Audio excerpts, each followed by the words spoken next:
Sharing with you while board. जो section आपका जो है फॉर्म्स एंड मूवमेंट्स का है, खासकर फॉर्म्स का, जो forms of drama, forms of poetry, मैं वो टर्म के साथ ही जोड़ के चल रहा हूँ। उसको टर्म से के साथ जोड़ने से रिलेटेड है कि वो सब चीजें टर्म का ही हिस्सा है। तो फॉर्म्स ऑफ ड्रामा में आज हम लोग जो कवर करेंगे, poetic play, theatre of absurd है, प्रॉब्लम प्ले है, low comedy, high comedy, whatever the things you found, तो हम लोग इस पर बात करेंगे। तो नाउ सबसे पहले जो आज हम लोग कवर करेंगे, that is the poetic play. POETIC, poetic, PLAY, poetic play.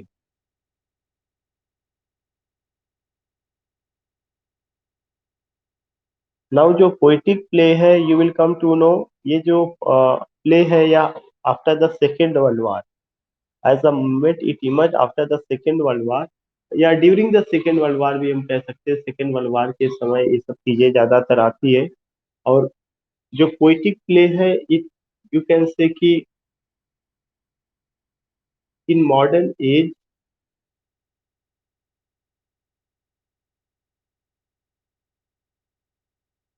it was revived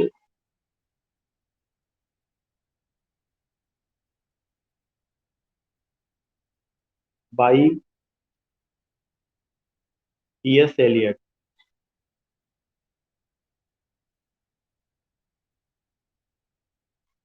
You will come to know जो पोएटिक प्ले है, poetic play in modern age it was revived by T S. Eliot. यह जो है modern age में revive किया गया, किसके द्वारा रिवाइव किया जाता है? टी.एस. एलियट के द्वारा रिवाइव किया जाता है। And we know it very well कि जो पोएटिक प्ले है, play written in words language, या जो भी प्ले जो है वर्ड्स पे लिखा गया, वही क्या है आपका पोएटिक प्ले होता है। तो we don't need the definition of the poetic play. Any play written in poetic language, any play written in words form, that is the poetic play. तो मॉडर्न एज में इसको दोबारा रिवाइव करने का श्रेय किसे दिया जाता है? टी एस एलियट को दिया जाता है। Second important point, Eliot followed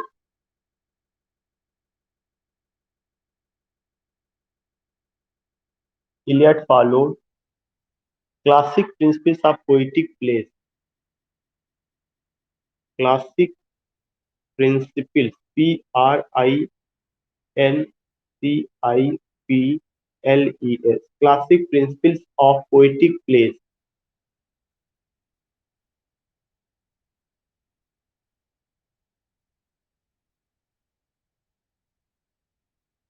Elliott ने जिन प्लेस को फॉलो किया, वह क्या था? Classic principles of poetic plays को उन्होंने फॉलो किया। Eliot followed classic principles of poetic plays. And other point which I want to tell you कि व्हेन यू टॉक अबाउट, तो दिस क्लासिक प्रिंसिपल में उन्होंने किसका किसका यूज किया है, you will come to no.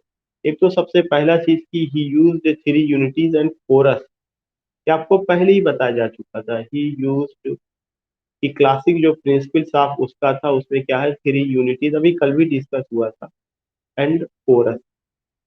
T.S.. Elliott ने भी इसको यूज किया। टी.एस. एलियट के कुछ remarkable plays, poetic plays, his remarkable poetic plays are,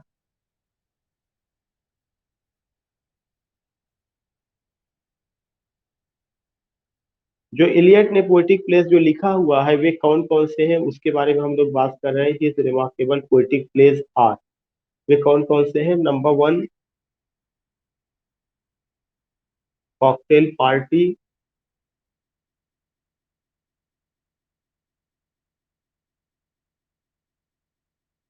number two, the rock. Number three, confidential Clark.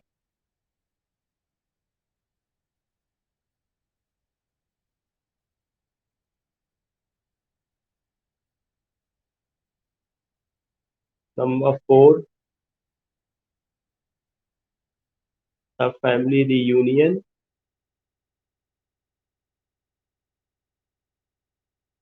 The family reunion,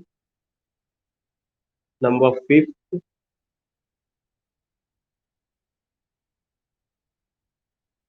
murder in the cathedral.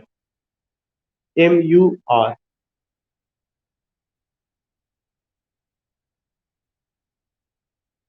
Murder in the cathedral.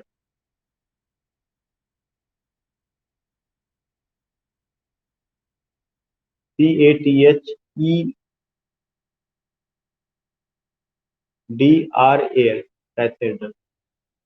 So again I would like to tell you कि what do you find here. Poetic play को मैंने लिया है। Poetic play से क्या मतलब है कि poetic play any play written in poetic language या any play written in words form, जो प्ले वर्ड्स फॉर्म में लिखा गया है उसी को पोएटिक प्ले कहा जाता है। और आप देखेंगे कि रोमांटिक एज में ड्रामा उतना ज़्यादा पॉपुलर नहीं हुआ, विक्टोरियन एज में इतना ज़्यादा पॉपुलर नहीं हुआ, लेकिन मॉडर्न एज में ड्रामा पॉपुलर होता है। और उसके पॉपुलर होने के पीछे कई रीज़न रहे हैं। एक तो सबसे बड़ा रीज़न ये रहा है कि जो मॉडर्न एज रहा था, इन modern age it was revived. Modern age में इट वाज रिवाइव्ड। जो पोएटिक प्ले है या मॉडर्न एज में ड्रामा के कई रूप आता है, प्रॉब्लम प्ले आता है, थिएटर ऑफ एब्सर्ड आता है, किचन सिंग ड्रामा आता है और पोइटिक प्ले आता है। उनमें से हम लोगों ने पोइटिक प्ले को उठाया कि ये जो पोइटिक प्ले है इसको रिवाइव किसने किया। इट वाज रिवाइव या in modern age it was revived by T S Eliot. एक कॉमन सा क्वेश्चन बनता है कि वो कौन सा क्रिटिक है या ड्रामेटिस्ट है जिसने इसको रिवाइव किया है, तो the credit goes to TS Eliot. दूसरा क्वेश्चन ये बनता है कि what is poetic play. Poetic play is a type of play written in poetic language या any play written in words form, वही हमारा क्या होगा, पोएटिक प्ले होगा। लेकिन पोएटिक पोएटिक प्ले जो लिखा गया उस समय दो मॉडल हमारे सामने था कि या तो शेक्सपियर को फॉलो किया जाए या शेक्सपियर को छोड़ करके जो ग्रीक ट्रेजिक ड्रामेटिस्ट, जो सोफोक्लिस ने, यूरिपिडिस ने, जो उन लोगों ने लिखा हुआ था उसको फॉलो किया जाए। तो जो टीएस एलियट थे, T S Eliot did not follow Shakespeare, बल्कि उन्होंने शेक्सपियर को बहुत क्रिटिसाइज किया। Instead of following Shakespeare he ultimately went whom he went with Greek tragic dramatist, उसको उनको उन्होंने फॉलो किया। तो वही आता है कि एलियट फॉलोड क्लासिक प्रिंसिपल। जब आप क्लासिक प्रिंसिपल्स की बात करते हैं जिसका मतलब ग्रीक ट्रेजिडी की हम लोग बात करें, classic principles of poetic place. और जो classic principles of poetic place है इसके बारे में किसने बात किया है, अरिस्टोटल ने अपने पोएटिक्स के बारे में बात किया है। और उस समय के जो इम्पोर्टेंट ड्रामेटिस्ट थे वो सोफोक्लिस थे, यूरिपिडिस थे, all this things we find. So ये एक इम्पोर्टेंट पॉइंट रहा है। उन्होंने जब उनको फॉलो किया तो उनके यहाँ थ्री यूनिटीज, कोरस और पोएटिक लैंग्वेज, ट्रेजिक एक्शन, ये सब कॉमन पॉइंट था। तो उसमें उन्होंने क्या किया, इन सब तीनों चीजों को फॉलो किया, थ्री यूनिटीज को फॉलो किया, कोरस को फॉलो किया, पोएटिक लैंग्वेज को फॉलो किया, दिस थिंग्स वी फाइंड। और उनके जो रिमार्केबल पोएटिक प्लेस रहे हैं वो कौन कौन से रहे हैं, कॉकटेल पार्टी है, ये बहुत इंपॉर्टेंट है, द रॉक है, कॉन्फिडेंशियल क्लार्क है, द फैमिली रियूनियन बहुत इंपॉर्टेंट रहा है, द फैमिली रियूनियन, ये चीज हमें ध्यान में रखना है। इसके अलावा मर्डर इन द कैथेड्रल रहा है, इसको हम देखते हैं। ये सब चीजें रही हैं। फिर और भी कुछ आपका पॉइंट, ये सब तो नेम ऑफ द प्लेज रहे हैं जो हमें पता होना चाहिए। इसके अलावा उनका जो प्ले है वो मॉडर्न एज को लेकर के, मॉडर्न एज की सेंसिबिलिटी, मॉडर्न एज की प्रॉब्लम्स को लेकर के डील करता है, जिसमें दिखा गया इंसान कितना परेशान है, वो कितना ज्यादा। और तो उन्होंने जो थीम लिया वो क्या लिया, sin and expiation. Sin and expiation, EXPEATION, sin and expiation is the theme of his plays। उनके प्ले का जो थीम है वो sin और एक्सपिएशन है कि आदमी पाप करता है और पश्चाताप करता है, इसको लेकर के उन्होंने बात रखी है या उन्होंने बात किया हुआ है,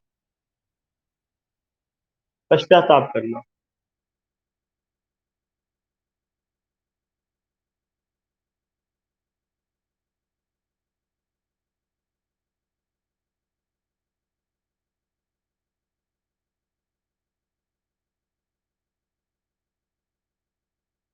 now if you have you any problem, किसी को कोई problem.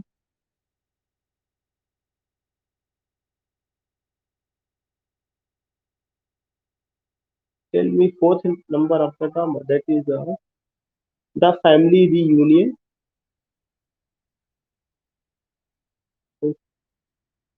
I think I have to go ahead. So now and ji,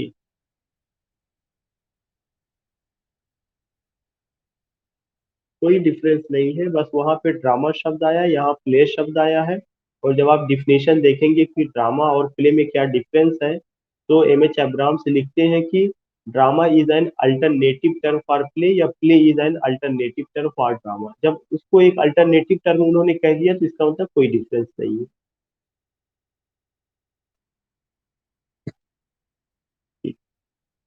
now the second point I want to tell you कि एक चीज आपको ये माइंड मेकअप करके चलना है कि अब हम लोग जो ड्रामा से रिलेटेड बात कर रहे हैं वो किस पर बात कर रहे हैं, टाइप्स ऑफ ड्रामा को लेके बात कर रहे हैं, क्योंकि अगर ड्रामा की बात हो रही है तो सारी चीजें एक जगह हो जानी चाहिए। Now we are talking about forms and movement का। फॉर्म्स एंड मूवमेंट का मतलब है कि जितने भी प्ले के टाइप्स हैं वो मैं बात कर रहा हूँ, और मैं मॉडर्न एज से शुरू किया हूँ। तो मॉडर्न एज से सबसे पहले किसको लिया गया, पोएटिक प्ले लिया गया है। तो ये टाइप्स ऑफ ड्रामा, या यही चीज किताब में मैंने बताया पेज नंबर 51 में अंडरस्टैंडिंग ड्रामा के नाम से आया हुआ है। दूसरा इंपॉर्टेंट पॉइंट जो आपको कवर करना है, that is theatre of absurd.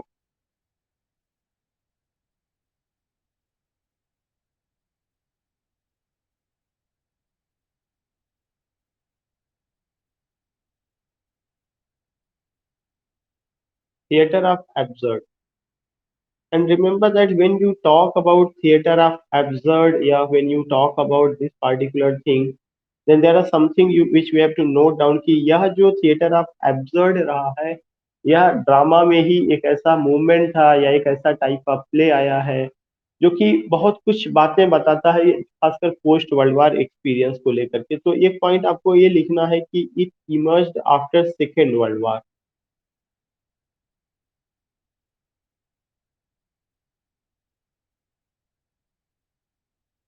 After second world war.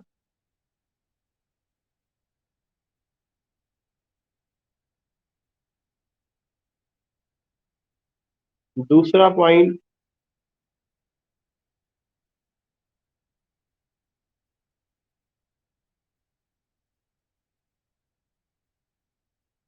someone has not muted, please mute.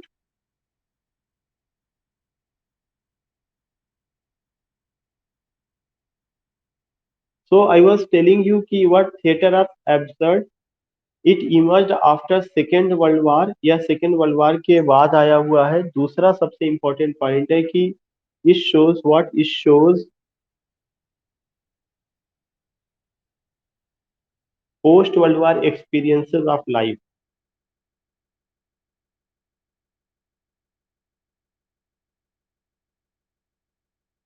post world war experiences of life,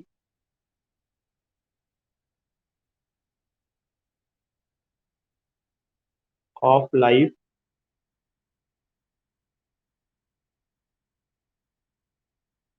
it presents pain stain, trauma, agony and mental disorder।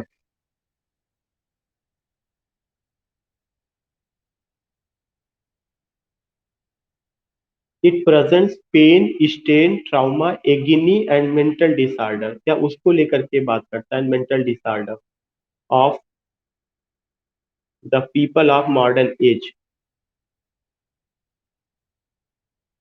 Of the people of modern. It presents pain, strain, ये चीज बहुत important point है, pain, strain, trauma, agony and mental disorder of the people of modern as.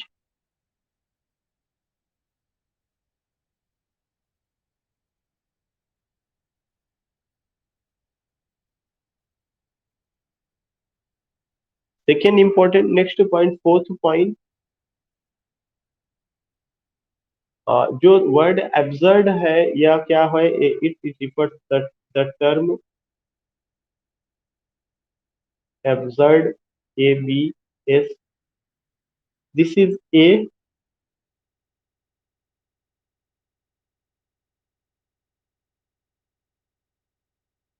The term absurd, REFERS, refers to meaningless, MEANINGLE, meaningless, comma, unexplainable,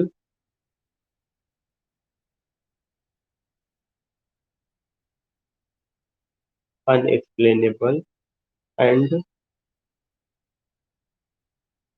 meaningless, unexplainable, and irrational life.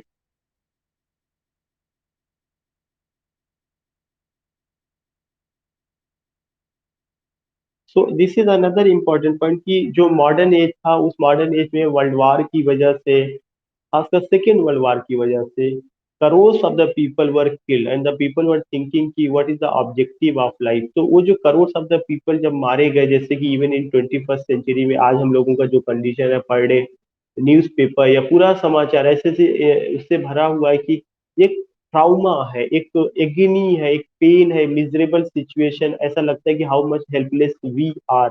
तो उस समय की जो condition थी, उस समय का जो डर था, उस समय का जो डर का माहौल था, उसको जो है यहाँ पे क्या किया गया है, जो दिखाया गया वह एब्सर्डिटी रही, जिसमें कहा गया कि लाइफ जो है क्या है, लाइफ मीनिंगलेस है, जीवन का कोई उद्देश्य नहीं है, वह अनएक्सप्लेनेबल है, और वह इरेशनल लाइफ है, मतलब लाइफ का कोई मकसद ही नहीं है, कि कुछ वही नहीं। तो जो द टर्म एब्सर्ड है, वह इन्हीं सारी चीजों को बताता है। थिएटर ऑफ एब्सर्ड एक ऐसा थिएटर जहाँ पे सारी चीजें एब्सर्ड है, अनएक्सप्लेनेबल है, मीनिंगलेस है, इरेशनल थिंग के बारे में बात होती है, अनएक्सप्लेनेबल है, कॉम्प्लिकेटेड है, कुछ समझ में नहीं आता कि वो क्या कहना चाहते हैं, क्या लाइफ का मकसद। तो such a thing, such a drama we find during the second world war.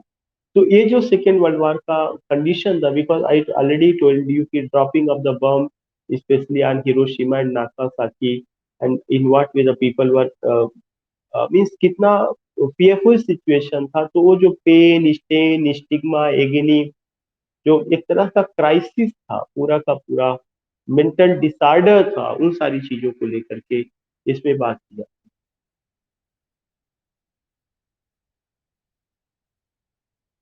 या विच इज वेरी, जिसका कोई मतलब नहीं है, या that is going to happen कि नहीं, एक्चुअली व्हेन मैन थिंक, या please mute, please, when man think that they are the rational, he या she is the rational creature of God, when there is the superiority complex, and they think they have bank balance, they have millions of things, they have what houses, they have so many things. So in this situation, even in today's situation, you can just understand people have money, people have all the thing, but they are not in position to get even a oxygen cylinder, they are not in position, they are not in position to get even a bed in hospital। तो सब कुछ होते हुए भी बड़े से बड़े, जैसे सीताराम येचुरी बहुत बड़ा नाम है कम्युनिस्ट पार्टी के, उनके बेटे का जाना, तो वी कांट से कि ये प्रॉब्लम केवल किसी उसमें, those who have so many things, so many luxurious life, even they are helpless this time, even they are helpless this time। तो जो helpless condition है, sometimes it seems that there is a immanent will, और उस immanent will ने वो किया हुआ, ये तो नेचुरल एक तरह की अगर डेथ कहा जाए, एक पैंडेमिक है, लेकिन वहां पे तो मैन ने एक दूसरे को मारा हुआ था, हिरोशिमा का एग्जाम्पल, नागासाकी का, हिटलर का, मुसोलिनी का, वो तो जितना भी था क्या था, स्टेट स्पॉन्सर्ड टेररिज्म, अगर उसके लिए वर्ड यूज किया जाए, कि लोगों ने बम बनाया, ड्रॉप किया, इंसान इंसान का कत्ल किया, और एक जो कम्युनल हैट्रेड फीलिंग ज्यूस और क्रिश्चियन के बीच में था, वो कैसे पूरी दुनिया को अपने आगोश में लिया। All these things you can just understand. So the same thing we find ki how 21st century we are living and what we did for the people, for the community. तो वही चीजें कि helpless condition, trauma, pain, agony, meaningless situation, उन सबको ये बताता है। और जो जो आपका क्या कहते हैं कि ये पॉइंट है कि इसका जो रूट है, जो एक इम्पॉर्टेंट क्वेश्चन आता है कि जो थिएटर ऑफ एब्सर्ड जो शब्द है या जो फ्रेज है, इसको यूज करने वाले आदमी का नाम मार्टिन एस्लिन है। The phrase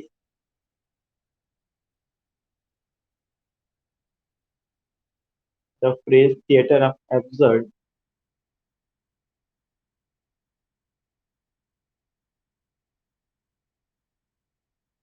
was used by Martin Esslin. ये क्वेश्चन कई बार पूछा जा चुका है।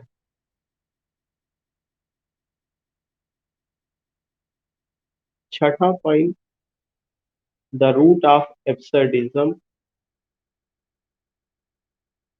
The roots of absurdism lies in the roots of absurdism lies in expressionism and surrealism.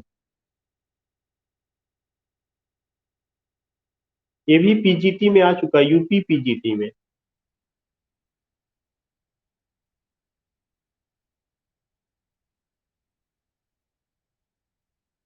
Absurdism का जो रूट रहा है वो कहाँ पर रहा है? एब्सर्डिज्म का रूट एक्सप्रेशनिज्म और सरियलिज्म, दो जगह पे उसमें रहा है। और क्या उसका मतलब था? ऑलरेडी आई टोल्ड यू कि senseless talking, yes, meaningless senseless presentation, specially trauma, pain, agony, all this will be fine. इनके अलावा आपको ये ध्यान में रखना चाहिए कि ये जो मूवमेंट है, इस मूवमेंट को कहाँ से चीजें शुरू होती हैं, खास करके फ्रांस से। और इसके राइटर कौन कौन से हैं? तो राइटर्स में एक नाम है, सबसे बड़ा नाम की प्रोमिनेंट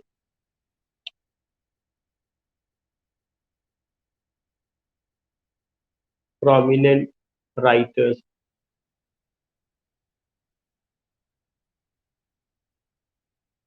ये प्रोमिनेंट राइटर्स मतलब थिएटर ऑफ एब्सर्ड से जुड़ा हुआ, तो एक बड़ा नाम है Samuel Beckett.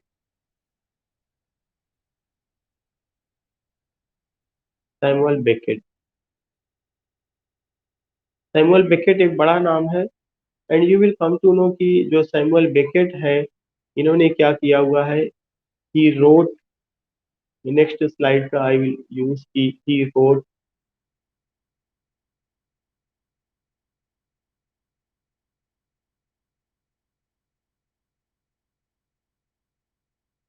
Waiting for Godot, waiting for Godot and he wrote Waiting for Godot and Endgame।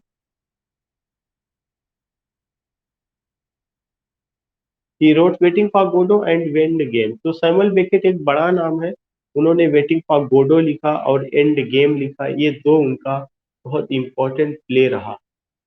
और वेटिंग फॉर गोडो में से एक लाइन पूछी जाती है अक्सर करके, कई बार वो पूछी जा चुकी है, वो नोट करके मैं लिखवा दे रहा हूँ, जो आप लिख लीजिएगा।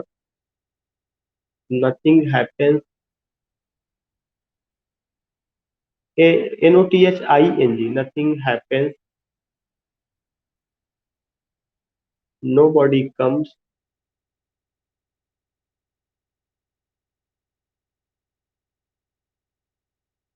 comma, nobody goes,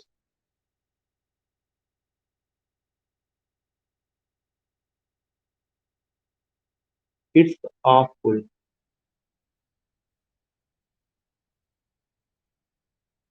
तो यू फाइंड दिस थिंग की जो बहुत इंपॉर्टेंट पॉइंट है, जो ये बात उन्होंने लिखा, किस पे लिखा है? वेटिंग फॉर गोडो में लिखा है। नथिंग हैपेंस, ना कोई आदमी आता है, ना कोई चीज घटित होता है। Nobody goes, nobody comes, nobody goes, it's awful. पूरा वातावरण बड़ा डरावना सा है।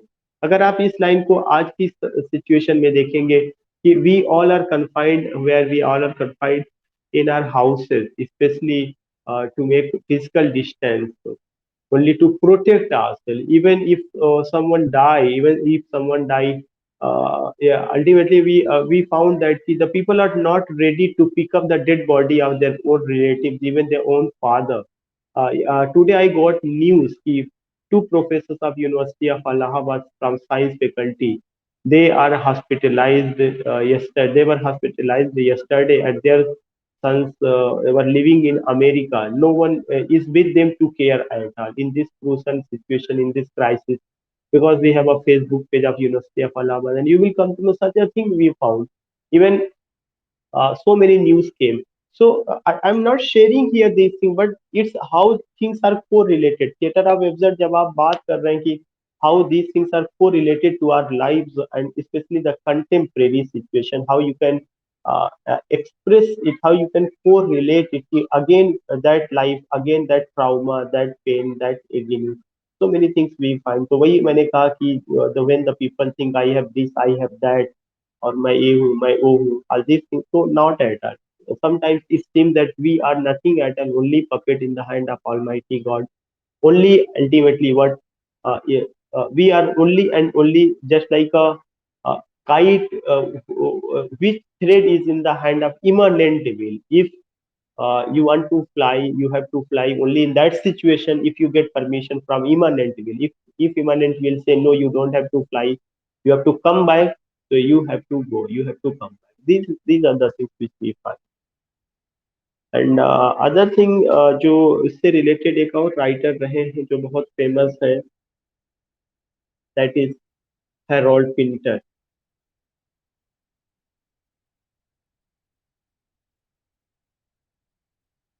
Harold Pinter wrote the birthday party.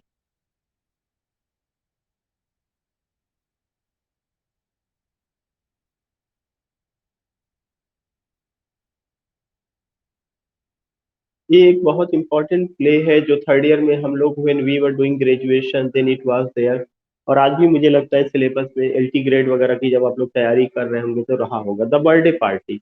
और हेरोल्ड पिंटर को नोबेल प्राइज भी 2005 में मिला हुआ था, तो ये पॉइंट भी आप नोट कर लीजिएगा. नाउ इसके अलावा जो और भी राइटर हैं, एक और इम्पोर्टेंट राइटर है एल्बर्ट केमू.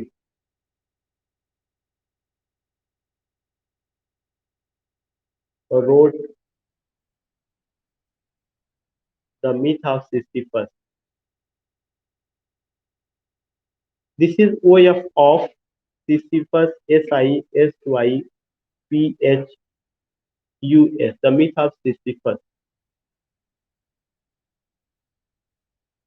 एल्बर्ट केमू का, इसका प्रोनाउंसिएशन केमस नहीं करना, this is chemo, Albert chemo, the myth of Sisyphus. So you will find this particular thing, Albert Camus wrote the myth of Sisyphus. Next writer, that is the fourth writer, Alfred Jarry's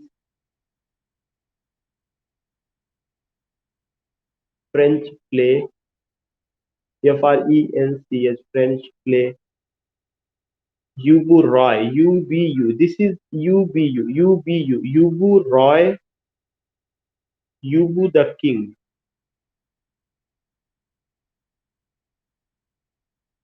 युबुरा Ubu the king. So आपको ये सब चीजें ध्यान में रखना है कि उनका फ्रेंच प्ले था युबुरा युबू द किंग, और ए अल्फ्रेड जैरीज रहे. All these things we find, a Albert Camus रहे हैं. तो I think now you have done. अगर किसी को स्लाइड बैक कराना है, कोई क्वेरी है तो पूछ सकते हैं आप.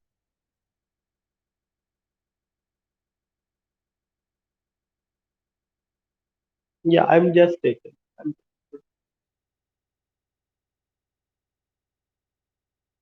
One thing I want to tell you कि now I've taken what theater of absurd, and this theater of absurd it emerged after Second World War. सबसे पहला पॉइंट तो यही ध्यान में रखना है, सेकेंड वर्ल्ड वार के बाद आया. इस shows post world war experience, द्वितीय विश्व युद्ध के बाद की जिंदगी कैसी है, कितना ज्यादा आदमी हेल्पलेस है, क्या प्रॉब्लम्स है, उस पोस्ट वर्ल्ड वार एक्सपीरियंसेस को दिखाता है सेकेंड वर्ल्ड वार का.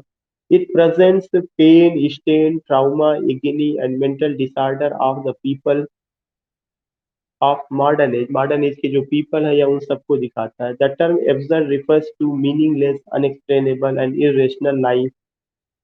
The phrase the theatre of absurd, ये जो फ्रेज है theatre of absurd was used by Martin Esslin. ये क्वेश्चन कई बार पूछा जा चुका है. MARTIN, this is key, Martin एस्लिन, ESSLIN.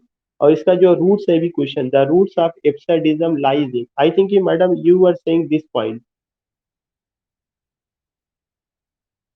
The roots of absurdism, जो रूट्स ऑफ एब्सर्डिज्म है lies in expressionism and surrealism, ये एक्सप्रेशनिज्म और सरियलिज्म में देखने को मिलता है, एक्सप्रेशनिज्म एंड सरियलिज्म।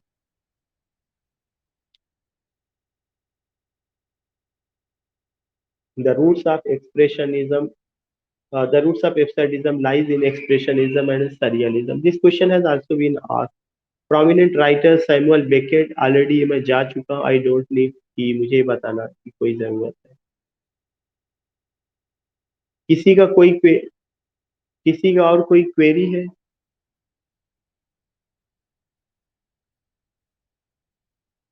तो let me delete, yeah this is the last page, that is a Alfred Camus wrote the myth of Sisyphus, Alfred Jarry's French play Ubu Roi और Ubu the king, ये French में आया हुआ था, Ubu Roi Ubu the king.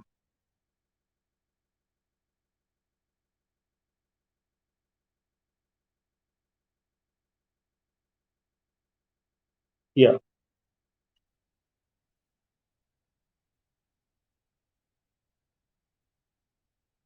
I have taken poetic play also.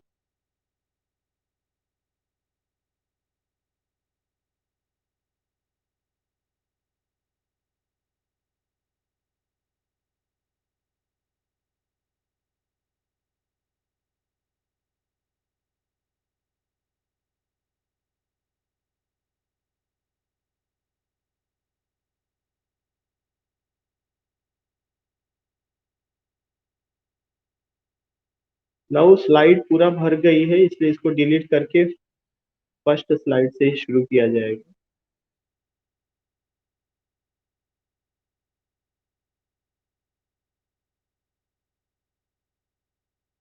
या now taking another play, that is what, that is the kitchen sink drama, KITCHEN, kitchen sink drama.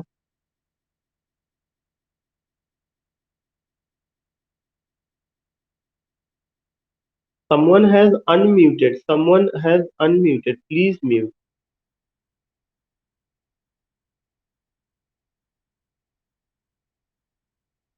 This is what, this is kitchen sink drama, and this kitchen sink drama, it also came after Second World War. It emerged, it emerged after Second World War.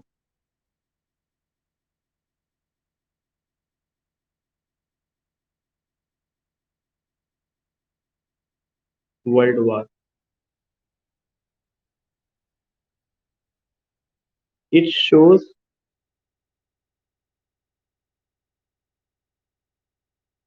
the problems of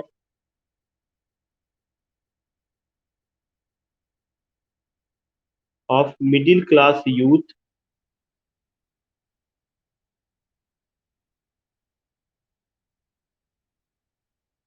who is well educated,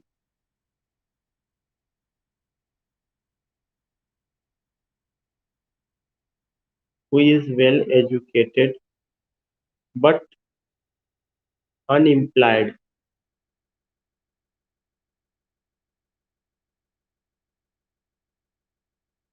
Third point,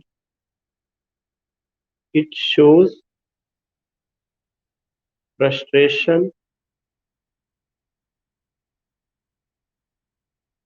alienation,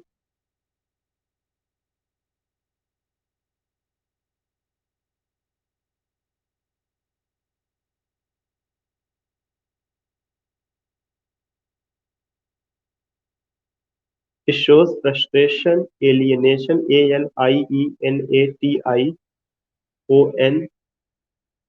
trauma, and pain of the people of middle class.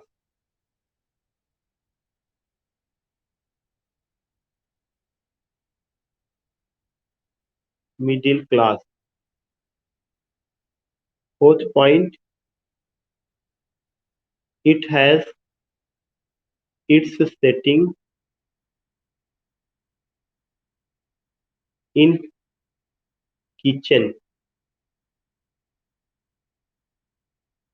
This is why it is known kitchen sink. It has its setting in kitchen. This is why this is why it is known kitchen sink drama.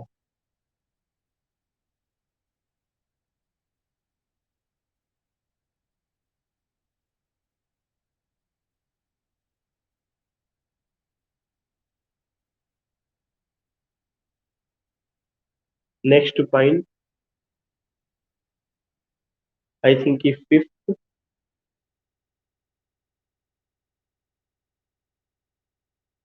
John Osborne's Look Back in Anger,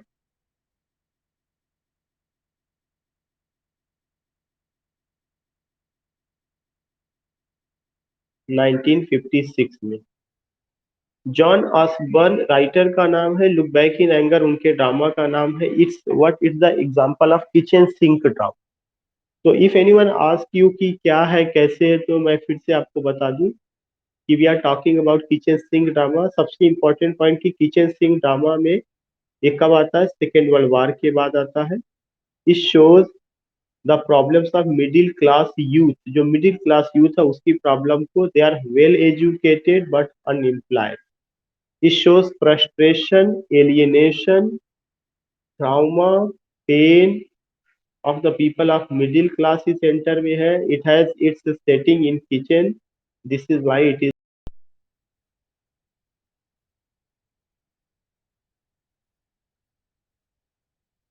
या तो John Osborne का look back in anger जो है उसका example था, उस पर हम लोगों ने बात किया था कि तो this in this way we have taken poetic play, theatre of absurd, kitchen sink drama.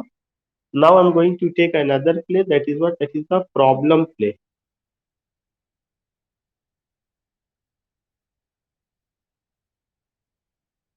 Problem play,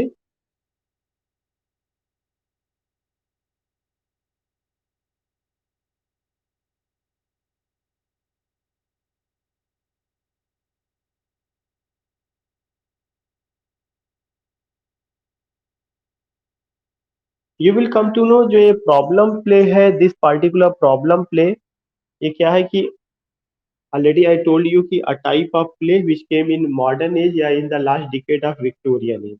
problem play जो इसका सबसे पहला पॉइंट है, it came in the last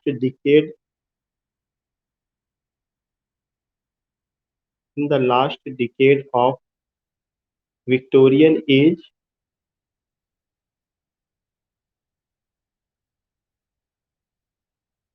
Victorian age and early modern age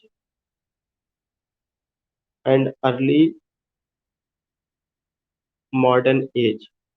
तो सबसे पहला point यही ध्यान में रखना कि जो प्रॉब्लम प्ले आया है, it came in the last decade of Victorian age, Victorian age के अंतिम दशक में आया एंड अर्ली मॉडर्न एज में आया है प्रॉब्लम प्ले। इसका टाइटल ही बताता है कि ये जो प्रॉब्लम प्ले है, इस ए पार्टिकुलर जो प्रॉब्लम प्ले है, the particular play it deals with what it deals with it deals with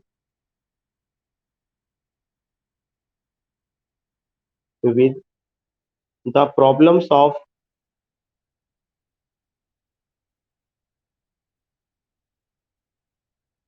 the problems of life। It deals with the problems of life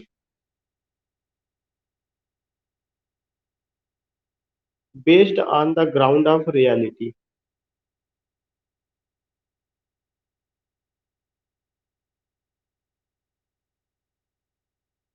GROUND, based on the ground of reality based on the ground of reality. It deals with the problems of life based on the ground of reality as illiteracy, ILLITERACY, illiteracy, comma,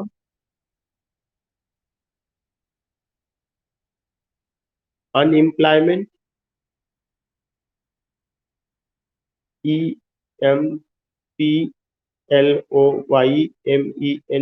comma, prostitution, comma, class struggle,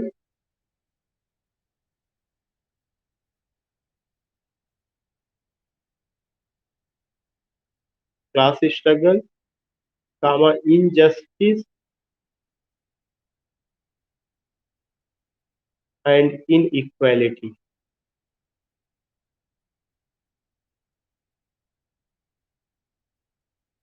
Injustice and inequality. So you will come to know these are the points की prostitution, class struggle, injustice and inequality. We find these things. So इन सब चीजों को लेकर के वो deal करता. Again, I would like to tell you, it deals with what? It deals with the problems of life based on the ground of reality as illiteracy, unemployment, prostitution, class struggle, injustice and inequality. And you will come to know third point.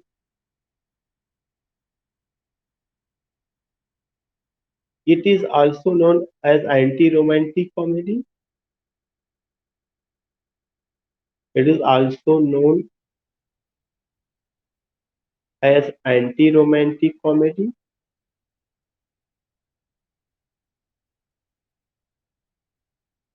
Comedy.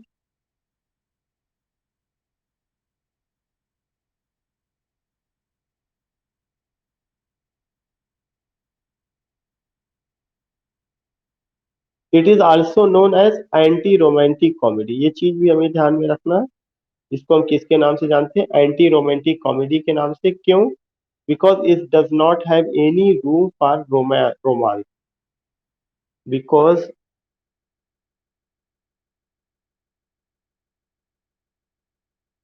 it does not have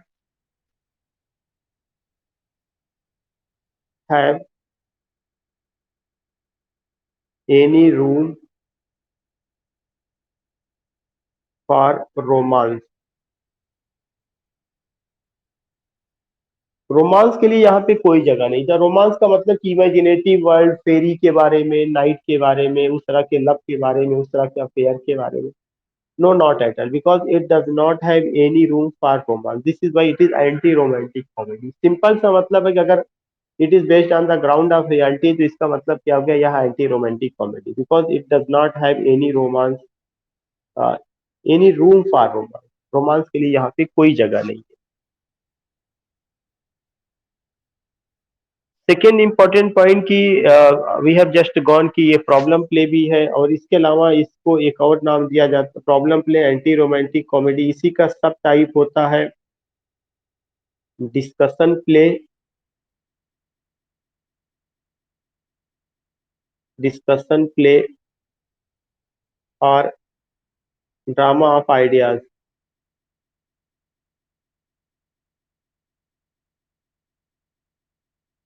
drama of ideas. इसी का अगर आप देखेंगे कि जो सब title है वो क्या है? डिस्कशन प्ले है या डिस्कशन प्ले के अलावा ड्रामा ऑफ आइडियाज है. जो ये डिस्कशन प्ले या ड्रामा ऑफ आइडियाज है, you will come to know इसको क्यों कहा जाता है. बिकॉज यहाँ का जो प्रॉब्लम है, the problem which you deal in this play, that is not going to be solve by using sword. उसको जो है स्वर्ड का यूज करके सॉल्व नहीं किया जाता कि कोई बैटल फील्ड होगा, वहां पे you are like a hero and cutting the throat of the enemies, you find another Golgotha या there is another river of blood. No, not at all. यहाँ पे जो भी होता है वो डायलॉग की टेबल पर उसको सॉल्व किया जाता है. इसीलिए इसको क्या कहा जाता है? Discussion play. तो डिस्कशन प्ले क्यों है? क्योंकि इसमें सारी चीजें कैरेक्टर्स आपस में डिस्कस करके, जैसे आर्म्स एंड दी मैन में भी जो प्रॉब्लम है, you don't find any death, you don't find any murder. वहां पे किसी का कोई डेथ नहीं, कोई मर्डर नहीं है. जो प्रॉब्लम है सबका सब डिस्कशन करके ही, विचार दो है, एक रोमांटिक है एक रियलिस्टिक है, लेकिन दोनों विचार आपस में डिस्कस करके ही, इसीलिए इसका नाम ड्रामा ऑफ आइडियाज या डिस्कशन प्ले पड़ा। अब इसके जो प्रोमिनेंट राइटर्स हैं,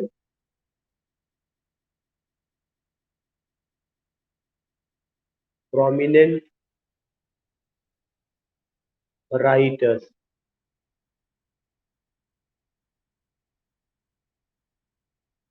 आप देखेंगे कि उसके जो प्रोमिनेंट राइटर्स हैं उनमें से एक है जीबी शाह। ये कोई बताने की जरूरत नहीं उन्होंने क्या लिखा है। एक राइटर हेनरी किप्सन, जहां से क्रेडिट दिया जाता है शुरू करने का, हेनरी किप्सन, और नॉर्वेजियन ड्रामेटिस्ट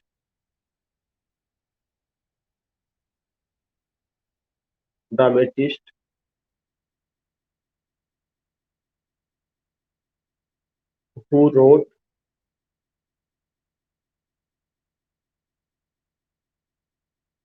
अ डॉल्स हाउस।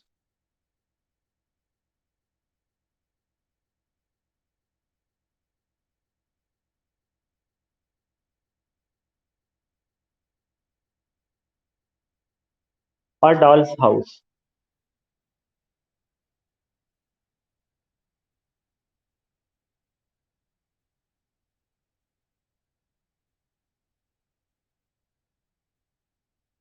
इसके अलावा इफ यू गो, तो जीबी शाह ने बहुत सारा लिखा है, ऑलरेडी आप उससे वाकिफ है, Candida, Mrs Warren's profession, arms and the man, so many things you find, उन्होंने लिखा हुआ।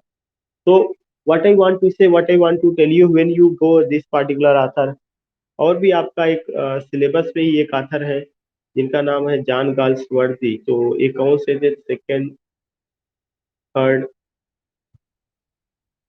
जॉन गाल्सवर्दी, इनके बारे में कोई बात करने की जरूरत नहीं, ऑलरेडी आपको पता है कि उन्होंने द सिल्वर बॉक्स और स्ट्राइप उन्होंने लिखा, उसमें भी injustice, class struggle, social issues, social problems को लेकर के उन्होंने बहुत सारी बातें की है। तो in this way you will come to know कि ये सारा चीज रहा, जॉन गाल्सवर्दी रहे हैं, उसके पहले के लोग रहे हैं। So we find this thing.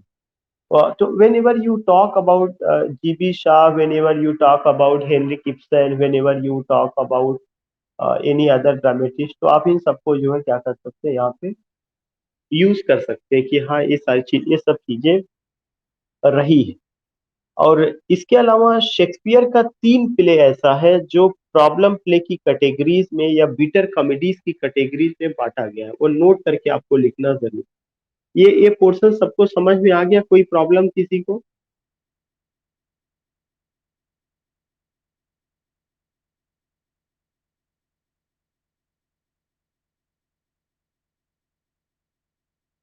Any play which problem is going to be solved on the table of dialogue, on the table of dialogue।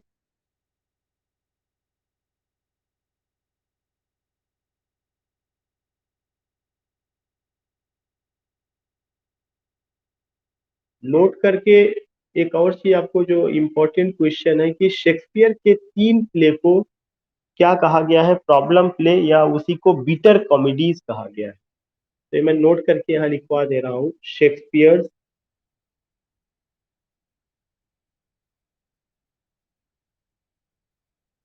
Three pledge,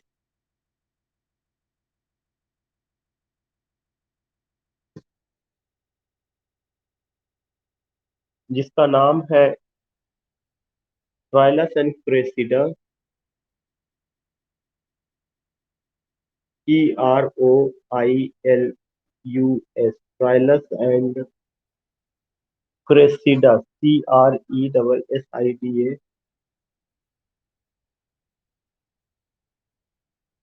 and second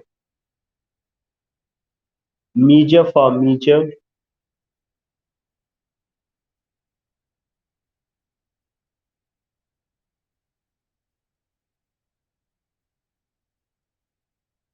and third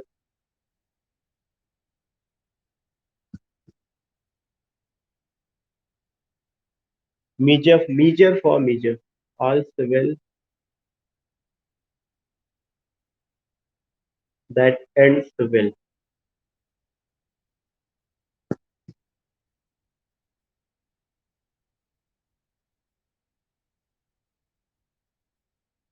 Well are an example of bitter comedies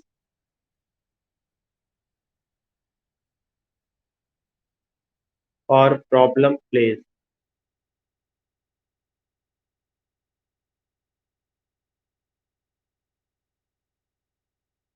तो this is the point कि ये जो है problem play का example है या bitter comedies का example है, और वो कौन कौन से हैं? वो आपके all's well that ends well, Troilus and Cressida, measure for measure. I think now you got it. ये क्वेश्चन बहुत इंपॉर्टेंट है। Shilpi madam, did you come to know the definition of discussion play and or problem play या drama of ideas?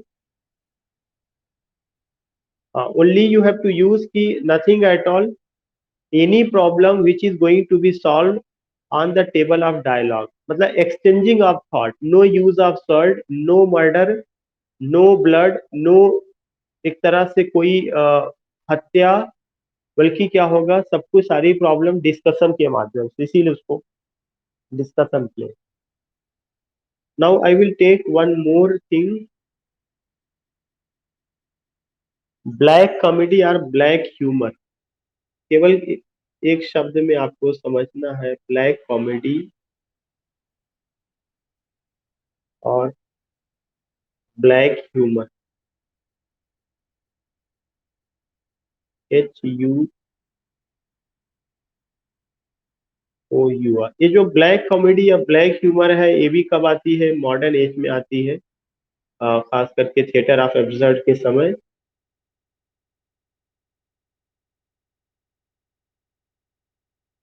Black comedy black humour की सबसे बड़ी खासियत ये है कि इसमें you will come to know जो कैरेक्टर्स हैं उसके, वे कैसे हैं, बेलफुल, नेव, इनेप्ट कैरेक्टर्स। जो मैं वर्ड लिख रहा हूँ, ये चीजें आपको बस एक लाइन में यही रटना है। बेल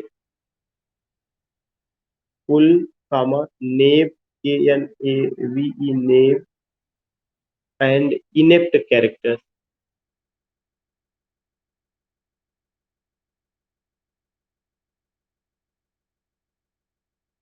ये जो शब्द लिखा गया बेलफुल, नेव और इनेप्ट कैरेक्टर, नेव का KNAV यहाँ पे नहीं, NAIV,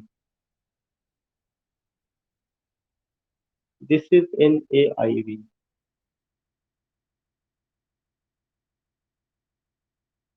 baleful, naive and inept characters, ये जो वर्ड आया हुआ, ये चीज आपको ध्यान में रखना है कि ये सारे वर्ड केवल एक चीज को दर्शाता है, वह क्या कि जो इस समय के कैरेक्टर्स हैं वे कावर्डिस हैं। वे क्या है, एक तरह के डरपोक टाइप के हैं।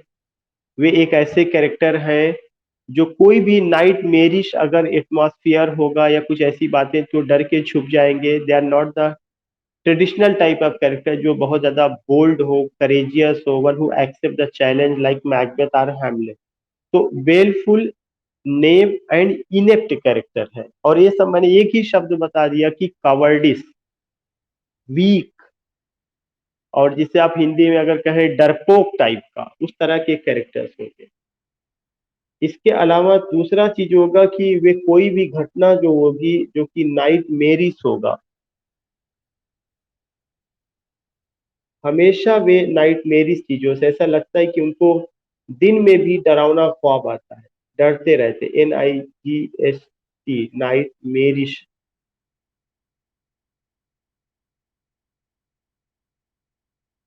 MARISH,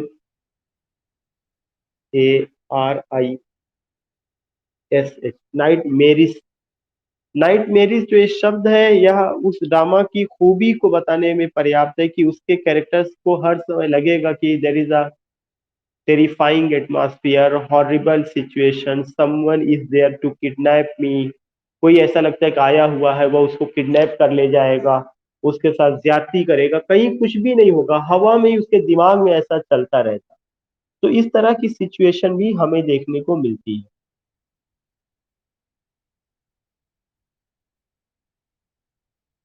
I would like to take one more word, high comedy.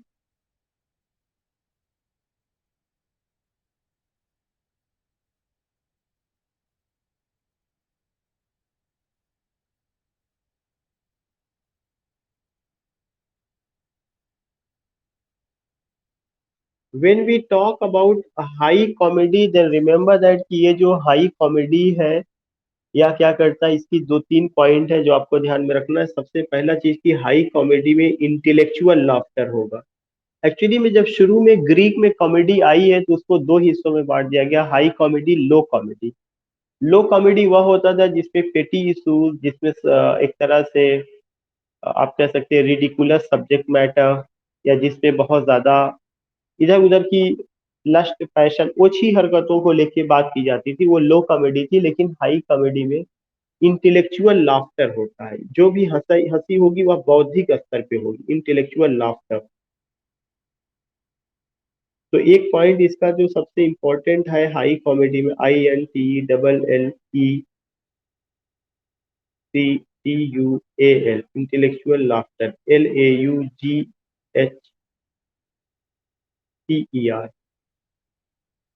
दूसरा,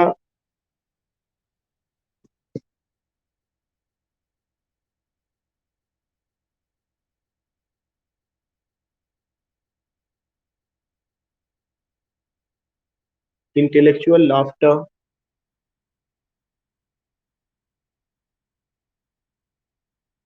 इसके अलावा एक और पॉइंट है कि इसमें जो आपका स्पेक्टेटर्स है वो इमोशनली डिटैच्ड होता है from the action. That is की द स्पेक्टेटर्स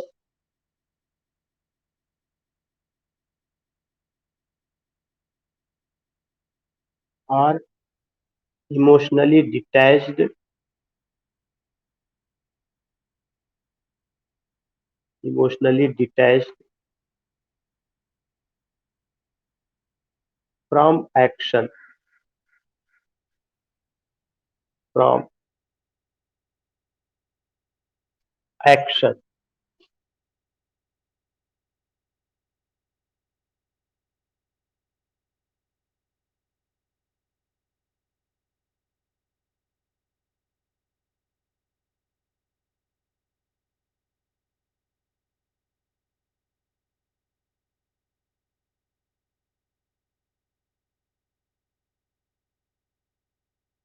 और इसका सबसे बेहतरीन एग्जांपल जो हाई कॉमेडी है वो आपका कहाँ पे है, कॉमेडी ऑफ मैनर में। जॉर्ज मेरिडिथ ने ये बात कही हुई है,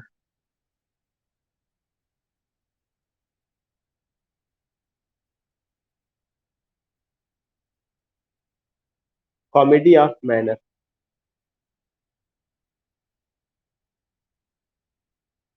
is a nice example of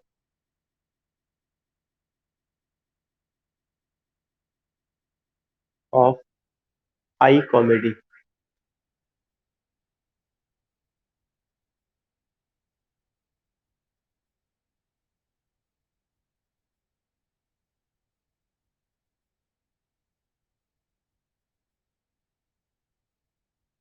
दूसरा इसी का अगर हम बात करें कि लो कॉमेडी है, जिसकी मैं केवल डिफिनेशन बता रहा हूँ।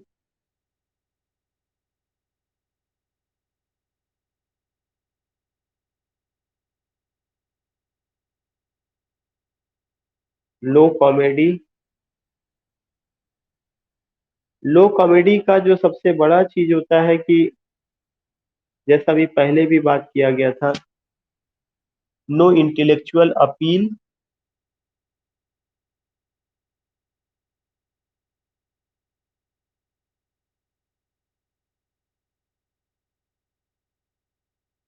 No intellectual appeal.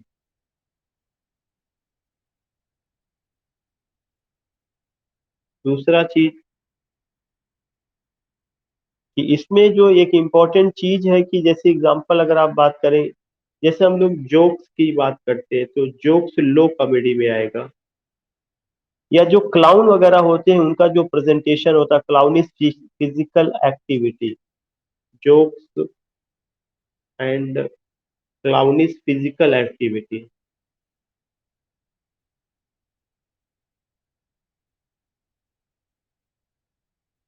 ये सब लो कॉमेडी में। तो कॉमेडी को कोई ये बहुत बड़ा चीज नहीं, इसको दो हिस्सों में बांट दिया गया है, low comedy and high comedy. खासकर ये बात जॉर्ज मेरेडिथ ने कही हुई है। तो you will come to know ये जो लो कॉमेडी या हाई कॉमेडी, बस इतना आप समझिए कि जो हम लोग एक दूसरे पे व्यंग करते हैं, जो हम लोग जोक्स वगैरह सुनाते हैं, चुटकुला वगैरह लोगों पर बनाते हैं, संता बनता और तमाम तमाम चीजें लेकर के जो है, तो ये सब जो होता है उसमें कोई इंटेलेक्चुअल अपील नहीं होता। पहली बात, ये बात तो सत्य है।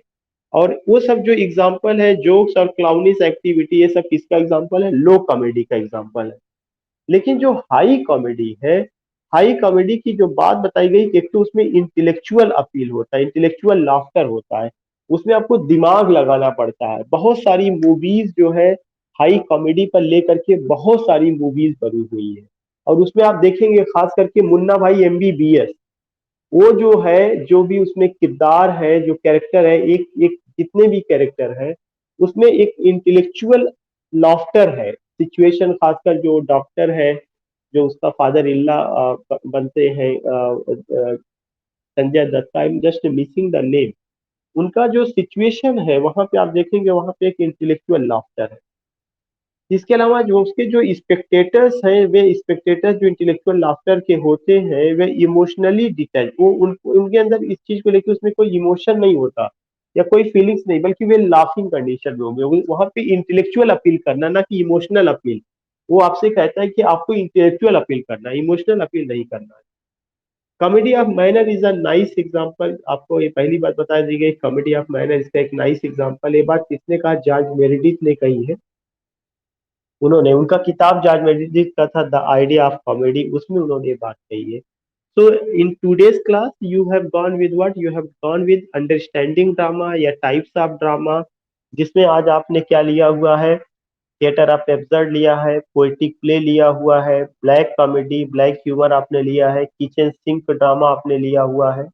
इसके अलावा आपने discussion play, problem play, comedy of, आप क्या कह सकते हैं कि ड्रामा ऑफ आइडियाज आपने लिया, हाई कॉमेडी और लो कॉमेडी लिया हुआ। We will meet tomorrow. आप इतना पूरा नोट्स बना करके रखिएगा, क्योंकि ये चीजें बहुत इंपॉर्टेंट पॉइंट है और हर एग्जामिनेशन में पूछी जाती है। We will meet tomorrow same time. और अभी इन्हीं सारी चीजों को चलने दीजिए, क्योंकि वीडियो का भी एक सीरीज हो जाएगा, साथ ही साथ आपका पूरा लेक्चर एक सीरीज में आपके पास रहेगा, वो फ्रेगमेंटेड नहीं है। ठीक है। जी। जी। जॉर्ज मेरिडिथ, एक क्रिटिक है जो Meredith. I am sharing here, you can note down. ये बात जो कही है George Meredith, MEREDITH, in his book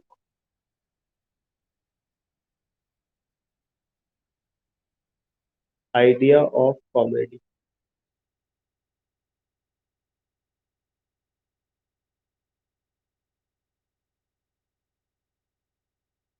this is the book. उसमें उन्होंने लो कॉमेडी, हाई कॉमेडी और खासकर कॉमेडी ऑफ मैनर को उन्होंने कहा एक बेहतरीन एग्जाम्पल है हाई कॉमेडी का। तो we will meet tomorrow, and I think I would like to conversate with some people. Shiva, Shiva madam, आपको प्रॉब्लम तो कुछ नहीं हो रही है? ओके। जी।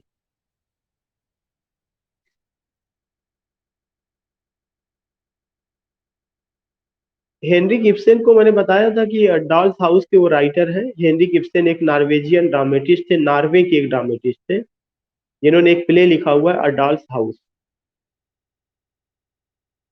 मैं उसको फिर से आपको लिख दे रहा हूँ। हेनरी गिब्सन और नॉर्वेजियन ड्रामेटिस्ट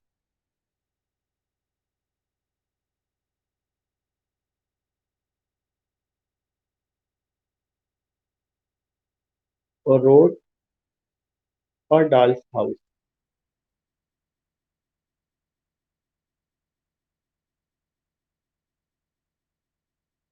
ये पॉइंट था।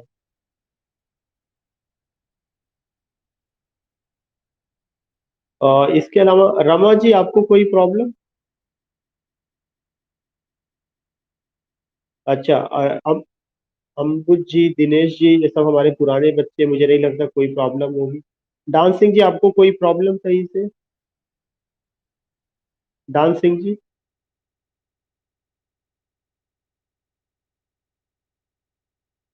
No problem. Okay. Brajpal ji पुराने हमारे स्टूडेंट हैं। Nikha ji, Sonali madam, Vinod ji, Rakesh ji, Diksha, Diksha madam, Diksha madam. Okay okay. Sarika madam, Atul ji.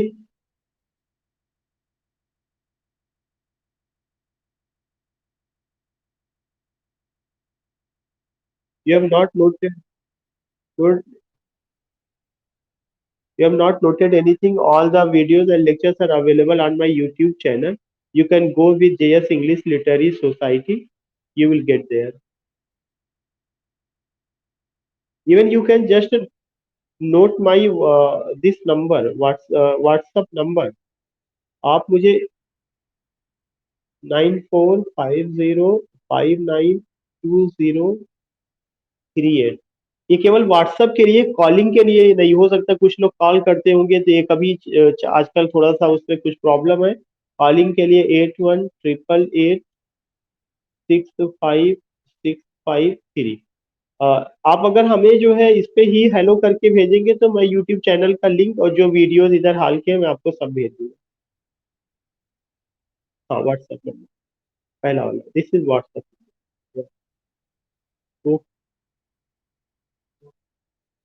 And Rajesh भाई हमारे पुराने स्टूडेंट। ज्योति मैडम कोई प्रॉब्लम?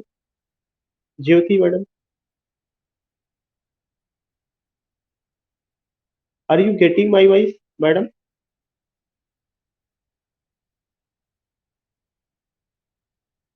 सरफराज, रकीब भी, शिल्पी मैडम। बाकी अनुपमा, अनुपमा कोई problem? Anupama, not getting your voice.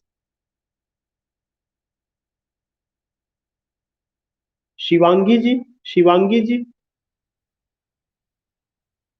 Okay okay. हाँ, जिसका भी वो खुश होगा वो, that lecture is available, even Teachmint app पर भी अवेलेबल है सारे लेक्चर। यूट्यूब चैनल पर भी है, तो आप जहां से चाहे वहां से देख सकते हैं। और हर लेक्चर में कोशिश ये कर रहा हूँ कि आपको सीधे व्हाट्सएप ग्रुप में ही भेज दूँ।